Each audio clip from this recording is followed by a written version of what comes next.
Hello friends, welcome to secret of சமையல். இன்னைக்கு நம்மளோட சேனல்ல நாம பார்க்க போறது திருநெல்வேலி ஸ்டைல்ல சூப்பரான ஒரு காரா வடை. இது வந்துட்டு திருநெல்வேலியில ரொம்ப ரொம்ப ஃபேமஸ். கிட்டத்தட்ட நம்மளோட மசால் வடை மாதிரி அங்க இந்த காரா வடை ரொம்ப ஃபேமஸ். மசால் வடை அண்ட் உளுந்து வடை ரெண்டும் மிக்ஸ் பண்ண மாதிரி ஒரு டேஸ்ட்ல இருக்கும். பாருங்க, மேல நல்ல ஒரு கிறிஸ்பியா உள்ள சாஃப்டா இருக்கும் இந்த வடை. சரி வாங்க வீடியோக்குள்ள போலாம். இந்த சூப்பரான திருநெல்வேலி ஸ்டைல் காரா வடை எப்படி செய்யலாம் அப்படின்னு பார்க்கலாம். ஒரு பாத்திரத்துல ஒரு கப் அளவுக்கு பட்டாணி பருப்பு போட்டுக்கலாம்.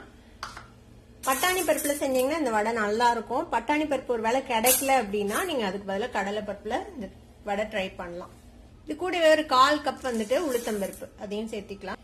இதை தண்ணி விட்டு ஒரு தடவை அலசிட்டு தண்ணி விட்டு இது ஒரு 3 to 4 மணி நேரம் ஊற வைக்க போறோம். ஒரு தடவை அலசிட்டு இந்த மாதிரி தண்ணி விட்டு ஊற வச்சிடலாம். இது ஊறட்டும். ஒரு 3-4 மணி நேரம் ஊற விடுங்க. மினிமம் 3 மணி நேரம் ஊறினா நல்லா இருக்கும் இந்த வடை.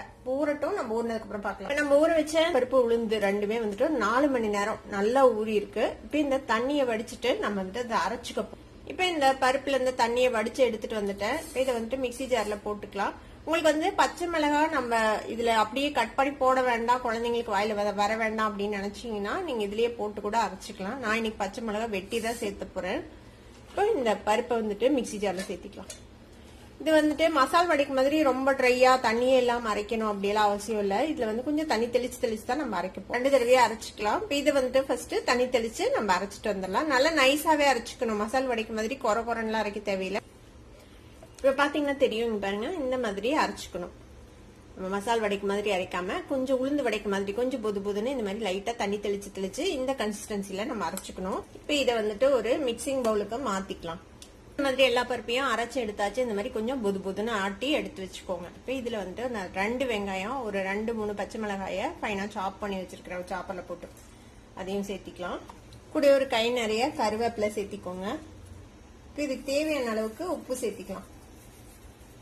இது கூட ஒரு 2 டேபிள் ஸ்பூன் அளவுக்கு அரிசி மாவு சேர்த்திக்கலாம். அரிசி மாவு தேவையான அளவுக்கு பார்த்து சேர்த்திக்கோங்க. இது கூட ஒரு சிட்டிகை அளவுக்கு சோடாப்பு சேர்த்திக்கோங்க.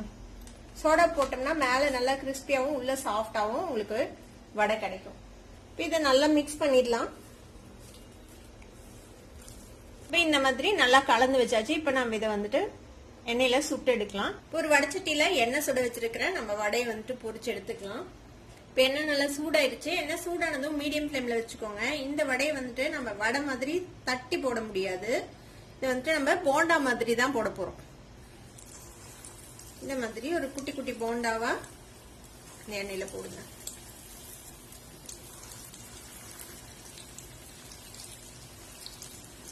இது இப்படியே மீடியம் ஃபிளேம்ல வச்சுட்டு கொஞ்சம் பொறுமையா அதை வந்துட்டு ஃப்ரை பண்ணி எடுங்க. அப்பதான் நல்லா மேல கிறிஸ்பியாவும் உள்ள சாஃப்டாவும் நமக்கு வடை கிடைக்கும். இப்போ கொஞ்ச நேரம் கீழே ஃப்ரை ஆனதும் இந்த மாதிரி டர்ன் பண்ணி போடலாம் அடுத்த சைடுக்கு.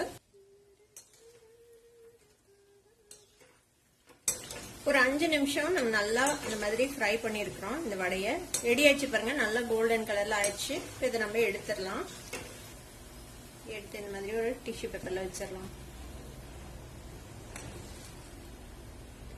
சூப்பரா கொஞ்சம் வித்தியாசமான ஒரு காரா வடை திருநெல்வேலி ஸ்டைல்ல ரெடி ஆயிடுச்சு. இந்த காரா வடையை நீங்க இந்த மாதிரி தேங்காய் சட்னியோட சர்வ் பண்ணா செம்ம டேஸ்டியா இருக்கும். கண்டிப்பா ட்ரை பண்ணி பாருங்க. ட்ரை பண்ணி பார்த்துட்டு எப்படி இருந்தது அப்படின்னு கமெண்ட்ஸ்ல ஃபீட்பேக் கொடுங்க. இந்த வீடியோ உங்களுக்கு பிடிச்சிருந்தா சப்ஸ்கிரைப் பண்ணுங்க. பக்கத்துல இருக்கிற பெல் ஐகானை கிளிக் பண்ணுங்க. அப்பதான் ஃபியூச்சர் நோட்டிபிகேஷன்ஸ் உங்களுக்கு உடனே வந்து சேரும். லைக் பண்ணுங்க, ஷேர் பண்ணுங்க. தேங்க்யூ ஃபார் வாட்சிங் வீடியோ. Bye by.